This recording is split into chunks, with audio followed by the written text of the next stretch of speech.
بسم اللہ الرحمن الرحیم۔ ہم بریدہ بن الحصیب الاسلمی قال رسول اللہ صلی اللہ علیہ وسلم من حلف بالامانہ فلیس منا۔ برادہ بن حصیب اسلمی رضی اللہ عنہ سے روایت ہے، وہ کہتے ہیں کہ رسول اللہ صلی اللہ علیہ وسلم نے فرمایا،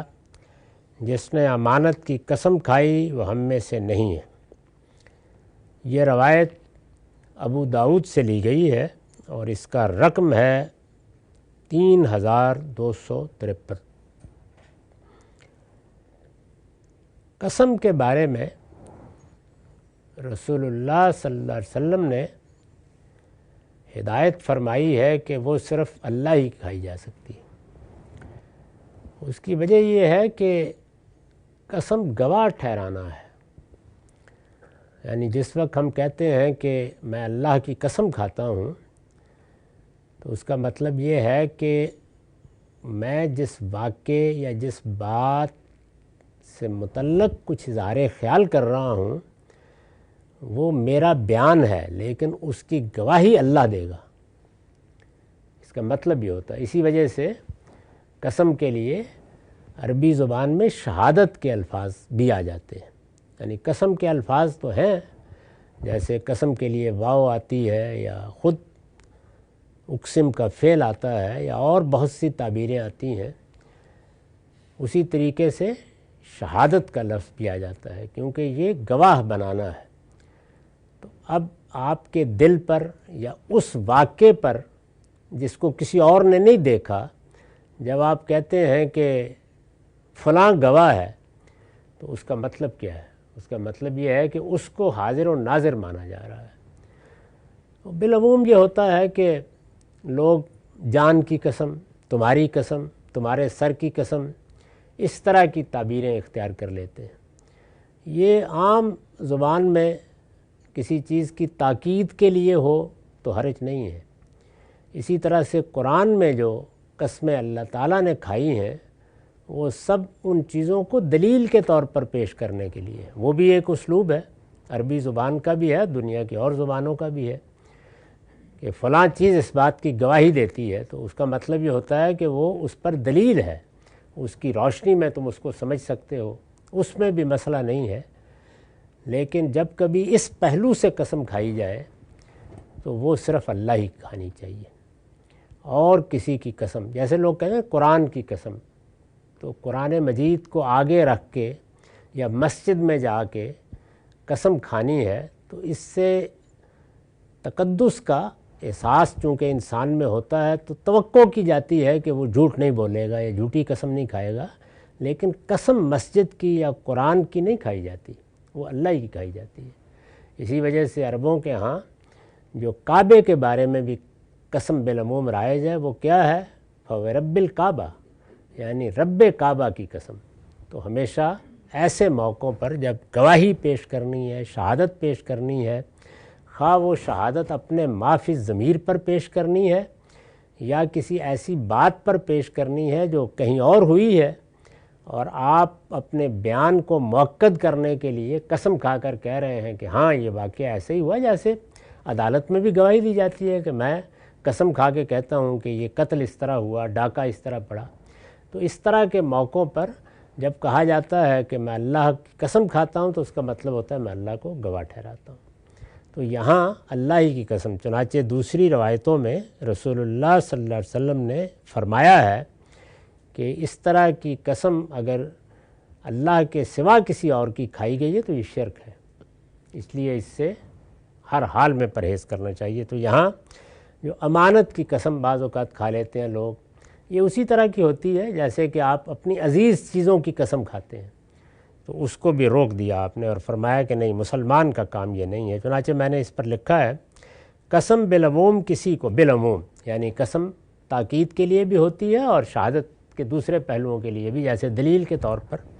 لیکن جب اس پہلو سے قسم کھائی جائے، قسم بالعموم کسی کو اپنی بات پر گواہ ٹھہرانے کے لیے کھائی جاتی ہے،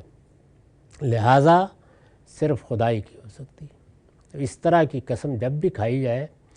وہ نہ قرآن کی ہوگی، نہ مسجد کی ہوگی، نہ کعبے کی ہوگی، نہ ماں باپ کی ہوگی، وہ قسم ہر حال میں خدائی کی ہوگی۔ لہٰذا صرف خدائی کی ہو سکتی ہے، خدا کے سوا کسی دوسرے کی قسم کھائی جائے تو یہ شرک ہے جس کا ارتکاب کوئی مسلمان نہیں کر سکتا۔ یعنی وہ گویا اپنی اس قسم سے یہ کہہ رہا ہوتا ہے کہ خدا کے سوا بھی کوئی حاضر ناظر ہو سکتا ہے اور میری گواہی دے سکتا ہے، تو یہ چیز چونکہ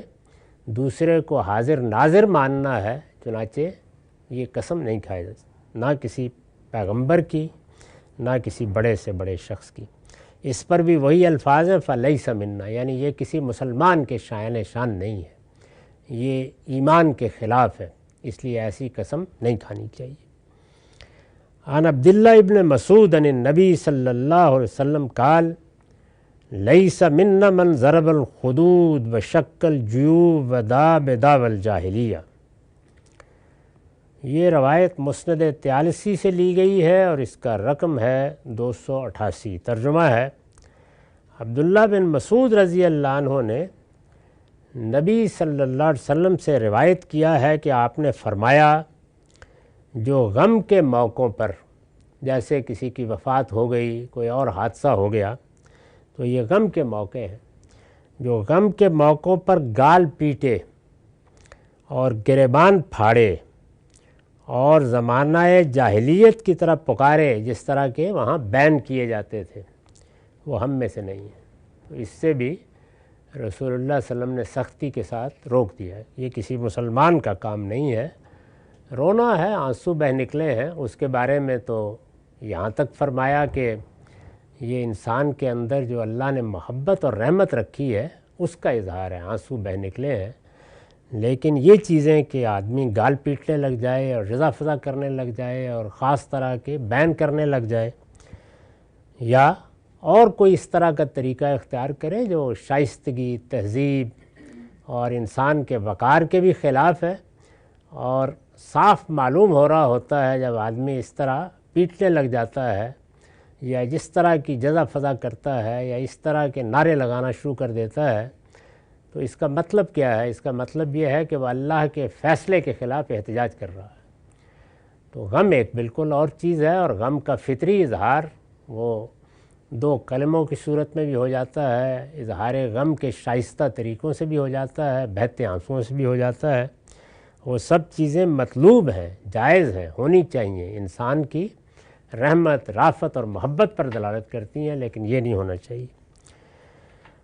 تو اس پر بھی میں نے حاشیہ لکھا ہے کہ مطلب یہ ہے کہ یہ سب چیزیں کسی مسلمان کے شایان شان نہیں ہیں، اس لیے کہ اسلام کے معنی ہی یہ ہے کہ خدا کے ہر حکم اور فیصلے پر سر تسلیم خم کر دیا جائے۔ جب غم کا موقع آیا ہے تو یہ خدائی فیصلہ ہے، اس فیصلے کو ایک بندہ مومن کو ماننا ہے اور صبر کے ساتھ اللہ سے اجر کی توقع رکھنی ہے۔ اس موقع پر اظہار غم کے وہ اسالیب بالکل جائز ہیں جو انسان کی فطرت کا تقاضا ہیں، لیکن جن سے یہ ظاہر ہو رہا ہو کہ آدمی جزا فضا کر رہا ہے اور دشنام پر آ گیا ہے اور گریبان پھاڑنے لگ گیا ہے، تو یہ بالکل جائز نہیں ہے، مسلمانوں کو یہ کام نہیں کرنا چاہیے۔ آگے اس میں خاص طور پر خواتین عرب میں جو طریقے اختیار کرتی تھیں وہ بھی زیر بحث آئیں گے۔ وآخر دعوانا الحمدللہ رب العالمین۔